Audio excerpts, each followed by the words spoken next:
ব্রাহ্মণবাড়িয়ার সরাইলে স্বতন্ত্র প্রার্থী ও বহিষ্কৃত বিএনপির সহ আন্তর্জাতিক বিষয়ক সম্পাদক ব্যারিস্টার রুমিন ফারহানার উত্থান বৈঠকে দুই দলের মধ্যে সংঘর্ষ হয়েছে। ব্রাহ্মণবাড়িয়ার সরাইলে স্বতন্ত্র প্রার্থী ব্যারিস্টার রুমিন ফারহানার উত্থান বৈঠকের সময় সংঘর্ষে আহত হয়েছেন ব্যারিস্টার আমি রুমিন ফারহানা, বাংলাদেশের একজন নাগরিক। আমার তো অধিকার আছে প্রতিবাদ জানানোর। আমি সেই প্রতিবাদটাই জানাতে এসেছি। নিরপেক্ষ থাকবে। আমার অবৈধ টাকা নাই, আমি যে আপনাদের ঘরে ঘরে টাকা দিতে পারবো আমার সেই শক্তি নাই। আমার কোনো বড় কর্মী বাহিনী, গুন্ডা বাহিনী নাই যারা আমার কেন্দ্র দখল রাখবে। বিএনপি থেকে নমিনেশন চেয়ে নমিনেশন না পেয়ে স্বতন্ত্র হিসেবে নির্বাচন করা, অর্থাৎ বিএনপির বিরুদ্ধে গিয়ে নির্বাচন করাই কি সবচাইতে বড় অপরাধ ছিল ব্যারিস্টার রুমিন ফারহানার? হ্যাঁ দর্শক, বিএনপির এই কর্মকাণ্ডগুলি দেখার পর কিন্তু ঠিক এরকমটাই মনে হচ্ছে। কারণ সে দর্শক নির্বাচনে দাঁড়ানোর পর থেকে দর্শক রুমিন ফারহানার উপর কিন্তু একের পর এক কিন্তু অবিচার করে যাচ্ছে প্রশাসন থেকে শুরু করে দর্শক বিএনপির যারা কর্মী রয়েছেন তারা। অর্থাৎ বিএনপির তরফ থেকে তাকে নমিনেশন দেওয়া হয়েছে শরিক প্রার্থী জামায়াতে উলামায়ের। দর্শক তার সমর্থনে যারা রয়েছে বিএনপি কর্মীরা, তারা কিন্তু ব্যারিস্টার রুমিন ফারহানার উপর কিন্তু দর্শক একের পর এক কিন্তু হামলা থেকে শুরু করে নানাভাবে কিন্তু ব্যারিস্টার রুমিন ফারহানার উপর কিন্তু অত্যাচার চালাচ্ছে। কারণ তার দোষ একটাই, বিএনপির বিরুদ্ধে গিয়ে নির্বাচন করছেন তিনি। আর তেমনই একটি উঠান বৈঠকে দর্শক ব্যারিস্টার রুমিন ফারহানার উপর অতর্কিত হামলাটি করেছে দর্শক, সেটা কিন্তু এখনই আপনারা একেবারে বিস্তারিত দেখতে পাবেন। তার জন্য আপনাকে ধৈর্য ধরে সম্পূর্ণ ভিডিওটি একেবারে শেষ পর্যন্ত কন্টিনিউ করতে হবে। তবেই কিন্তু আজকের এই খুবই গুরুত্বপূর্ণ নিউজটি দর্শক আপনি একেবারে সরাসরি দেখতে পাবেন, আরো শুনতে পারবেন ব্যারিস্টার রুমিন ফারহানার মুখে সবগুলি অভিযোগই। তাই দর্শক আর দেরি না করে আপনাকে সেই গুরুত্বপূর্ণ আলোচনাটি আগে দেখিয়ে নিয়ে আসে, তারপর আরো বিস্তারিত কথা বলবো রুমিন ফারহানার উপর এই ঘটনাটি নিয়ে।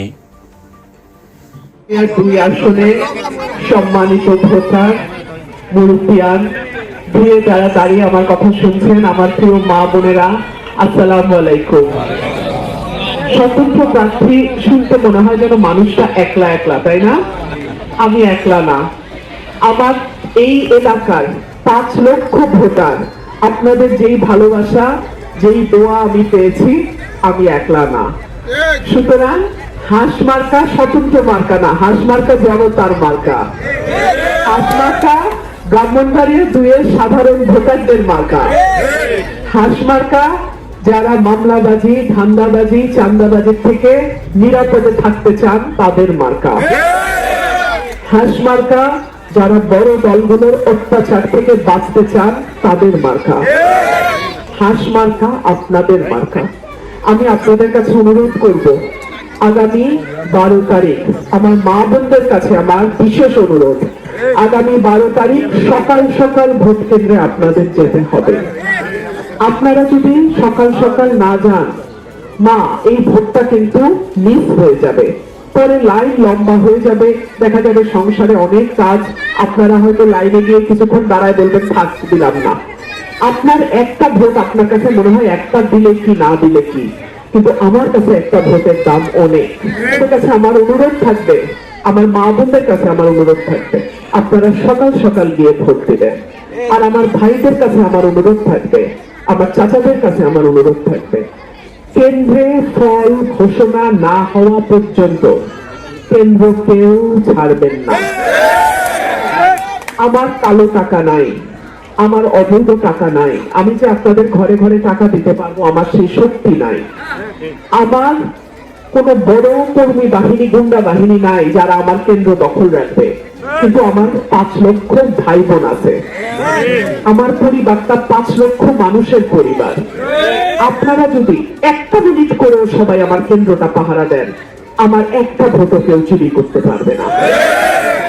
ভোটের আগে এরা হয়তো আপনাদেরকে উপহারের নাম করে কিছু দিতে পারে, দিলে লইয়া লন, অসুবিধা নাই, কিন্তু ভোটটা দিবেন হাতে। শোনেন, বিবেকের কাছে কোনো ইয়ে রাখবেন না। কেন?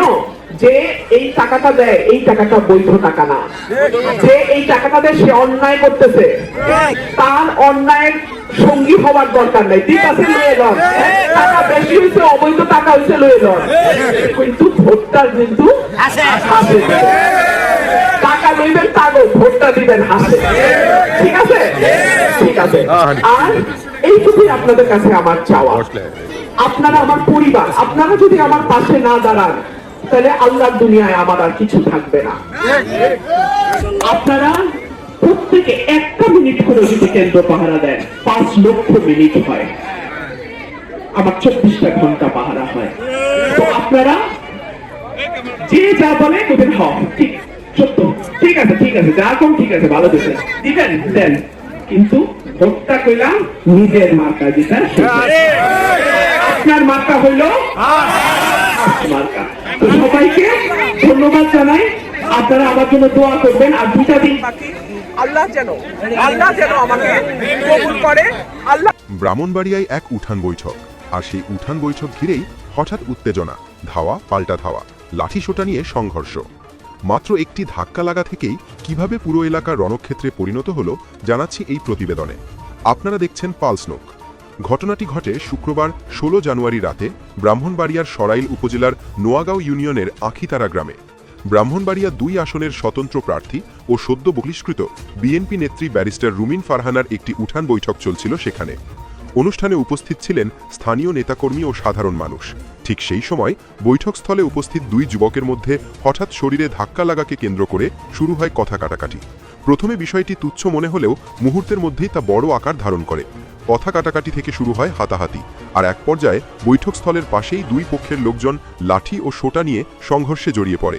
সংঘর্ষ চলাকালীন এলাকায় আতঙ্ক ছড়িয়ে পড়ে। এ বিষয়ে সরাইল থানার ভারপ্রাপ্ত কর্মকর্তা মোহাম্মদ মঞ্জুর কাদের ভুইয়া জানান, তুচ্ছ ঘটনাকে কেন্দ্র করে 2 পক্ষের মধ্যে সংঘর্ষের খবর পেয়েছে পুলিশ। ঘটনাস্থল পরিদর্শন করা হয়েছে এবং পরিস্থিতি বর্তমানে নিয়ন্ত্রণে রয়েছে। অভিযোগ পেলে আইনগত ব্যবস্থা নেওয়া হবে বলেও জানান তিনি। রাজনৈতিক কর্মসূচিকে কেন্দ্র করে এমন সহিংসতা নতুন কিছু নয়, তবে একটি উঠান বৈঠকে সামান্য ধাক্কা লাগা থেকেই যদি সংঘর্ষে রূপ নেয় তাহলে প্রশ্ন থেকেই যায়, রাজনৈতিক সহনশীলতা কোথায়? স্থানীয়দের অনেকেই বলছেন, রাজনৈতিক পরিবেশ শান্ত রাখতে সকল পক্ষের আরও দায়িত্বশীল হওয়া প্রয়োজন। এই ঘটনায় আপনার মতামত কি? এমন তুচ্ছ ঘটনাকে কেন্দ্র করে সংঘর্ষ কি কোনোভাবেই গ্রহণযোগ্য? কমেন্টে আপনার মূল্যবান মতামত জানান। দর্শক, রুমিন ফারহানা বিএনপি থেকে নমিনেশন চেয়েছে, কিন্তু তাকে নমিনেশন দেওয়া হয়নি। তার সুবাদেই কিন্তু তিনি স্বতন্ত্র থেকে দাঁড়িয়েছেন। আর দাঁড়াবেন নাই বাই কেন? গত 16-17 বছর ধরে যে নেত্রী দর্শক দলের জন্য ঘুম একেবারে হারাম করে দিয়ে দলের পিছনে ছুটে গিয়েছেন এবং দলের নানা সমস্যার মধ্যে দর্শক এই রুমিন ফারহানা কিন্তু সবার আগে দাঁড়িয়েছেন। এমনকি টকশো থেকে শুরু করে সংসদে গিয়েও কিন্তু এই হাসিনার সময়কালেও কিন্তু ব্যারিস্টার রুমিন ফারহানাই কিন্তু উঁচু গলায় কথা বলেছেন এবং তারেক রহমানের পক্ষে কথা বলেছেন, খালেদা জিয়ার পক্ষে কথা বলেছেন। আর সেই রুমিন ফারহানাকে এখন নমিনেশন থেকে বঞ্চিত করেছে বিএনপি। আর তার ফলশ্রুতিতে দর্শক কষ্ট থেকে হোক বা নিজের অর্জন থেকে হোক দর্শক, তিনি বিদ্রোহী প্রার্থী হিসেবে দাঁড়িয়েছেন ব্রাহ্মণবাড়িয়া আশুগঞ্জে, যেটা কিন্তু দর্শক তিনি দল থেকে পাওয়ার কথা ছিল, কিন্তু দল তাকে সেটা দেয়নি, তাকে বঞ্চিত করেছে সেটা থেকে। তাই নিজের যোগ্যতায় তিনি সেটা হাসিল করতে চাচ্ছেন, অর্থাৎ তিনি এমপি হিসেবে নির্বাচিত হয়ে সংসদে যেতে চাচ্ছেন এবং দেখিয়ে দিতে চাচ্ছেন রুমিন ফারহানা আসলে কি জিনিস এবং তার জনপ্রিয়তাটা কেমন। তাই আমি মনে করি রুমিন ফারহানা কিন্তু দর্শক অবশ্যই কিন্তু উচিত সিদ্ধান্তটাই নিয়েছেন। এমনকি তার যে পরিমাণ জনপ্রিয়তা দেখা যাচ্ছে সরাইল আশুগঞ্জে দর্শক, তিনি কিন্তু অবশ্যই পাশ করে কিন্তু তিনি সংসদে যাবেন এবং তার প্রতীক হচ্ছে হাঁস। দর্শক শ্রোতা, আপনিও কি আমার কথার সঙ্গে একমত?